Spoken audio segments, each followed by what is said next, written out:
కాసేపట్లో Nampally exhibition ground లో చేప ప్రసాదం పంపిణీ జరగనుంది. ప్రతి ఏడాది బత్తిని కుటుంబం ఆస్తమా బాధితులకు చేప ప్రసాదం పంపిణీ చేస్తోంది. ఇప్పటికే పలు రాష్ట్రాల నుండి వేల మంది నగరానికి చేరుకున్నారు. ఇదే అంశానికి సంబంధించి మరింత సమాచారాన్ని మా ప్రతినిధి శైలజ అందిస్తారు. ఎగ్జిబిషన్ గ్రౌండ్ లో అయితే ఇటు చేప ప్రసాద పంపిణీ కార్యక్రమం అయితే కొనసాగుతున్న పరిస్థితి. దాదాపు ఇప్పటివరకు ఉదయం నుంచి ఇప్పటివరకు కూడా వివిధ రాష్ట్రాల నుంచి 25,000 వరకు అయితే జనాలు తరలి వచ్చారని చెప్పేసి కూడా మనకున్న సమాచారం. అయితే ప్రధానంగా చూసుకున్నట్లయితే ఈ చేప ప్రసాద పంపిణీ కార్యక్రమం ప్రతి ఏడాది కొనసాగుతూనే ఉంటుంది. మృగశిర కార్తె రోజున కూడా ఈ చేప ప్రసాద పంపిణీ కార్యక్రమం అయితే కొనసాగుతున్న పరిస్థితి. అయితే ఎప్పుడు కూడా మృగశిర కార్తె ఉదయం పూట ఈ చేప పంపిణీ ప్రసాద కార్యక్రమం ఉంటుంది. కాకపోతే ఈ రోజు రాత్రి 9 గంటలకు ఈ చేప ప్రసాద కార్యక్రమం అనేది కొనసాగుతుంది.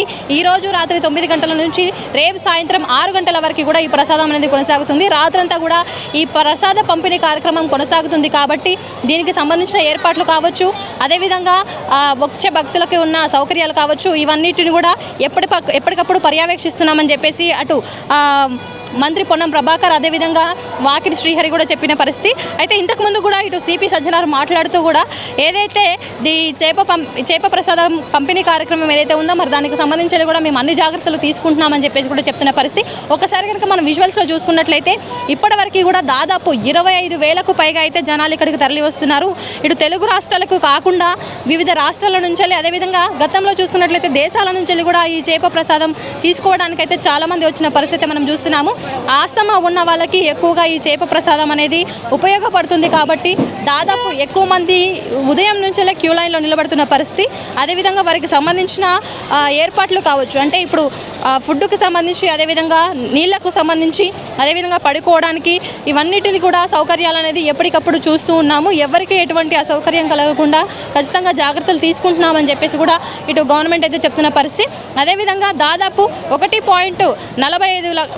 1.45 వరకు కూడా మరి చేపలను అయితే ఇక్కడ ఏర్పాటు చేయడం జరిగింది ప్రసాదం కోసం.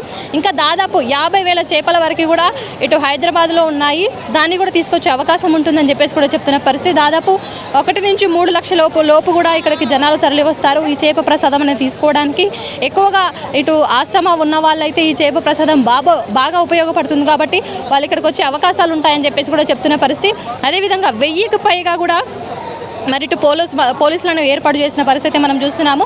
జిహెచ్ఎంసీ కావచ్చు, అదేవిధంగా ఇటు మెడికల్ టీమ్స్ కావచ్చు, అదేవిధంగా అంబులెన్స్లు కావచ్చు, అంబులెన్స్లు వెళ్ళడానికి దారులు కూడా కావచ్చు, ఇవన్నిటిని కూడా ఏర్పాట్లు చేశాము అని చెప్పేసి కూడా ఇటు సిపి సజ్జనార్ అయితే చెప్పిన పరిస్థితి. అయితే దీనికి సంబంధించి వెళ్ళి కూడా ఎప్పటికప్పుడు పర్యవేక్షిస్తున్నాము. మరి ఇంతకుముందుకే మనతో పాటు ఇటు ఫిషరీస్ కార్పొరేషన్ చైర్మన్ మెట్టు సాయి కుమార్ మాట్లాడిన పరిస్థితి మనం చూస్తున్నాము. దాదాపు వచ్చిన వాళ్ళకి కూడా ఎలాంటి అసౌకర్యాలు ఏర్పడకుండా చూసుకుంటామని చెప్పేసి కూడా చెప్పిన పరిస్థితి. అయితే దానికి అనుగుణంగానే ఇటు 1,45,000కైతే ఈ చేపలు అనేది ఇక్కడికి తీసుకురావడం జరిగింది. దాదాపు 3 లక్షలకైతే జనాలు తరలి వస్తారు ఈ చేప ప్రసాదం తీసుకోవడానికి. ఆస్తమా ఉన్న వాళ్ళు ఎక్కువగా ఈ చేప ప్రసాదం తీసుకునే అవకాశం ఉంటుంది కాబట్టి మరి దానికి సంబంధించి కూడా అన్ని ఏర్పాట్లు చేశామని చెప్పేసి కూడా ఇటు ప్రభుత్వం చెప్తున్న పరిస్థితి.